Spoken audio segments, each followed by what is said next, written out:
అంటే వచ్చే ఉంటాయేమో పరిణామం అంటే జరుగుతున్న పరిణామాల మేరకు మారినమేమో మరి. సో వాళ్ళలో తెలియదండి.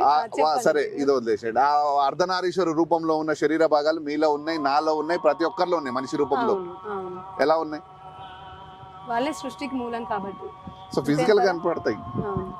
ఇప్పుడే చెప్తా మీకు 2 నిమిషాల్లో.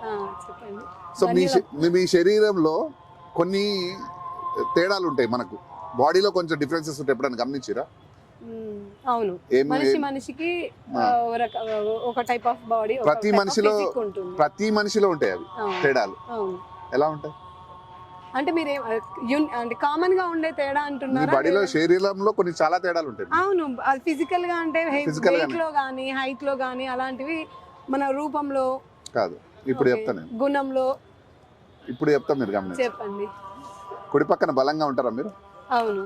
ఎడమ పక్కన కొంచెం తక్కువగా ఉంటారు. కుడితో పోల్చుకుంటే మన అందరి సైజెస్ ఎడమ పక్కన తేడా ఉంటాయి. ఎప్పుడైనా గమనించారు? అవును, బ్యాంగిల్స్ వేసుకునేటప్పుడు బాగా తెలుస్తుంది నాకు. ఇంకా అర్థం కాలేదా?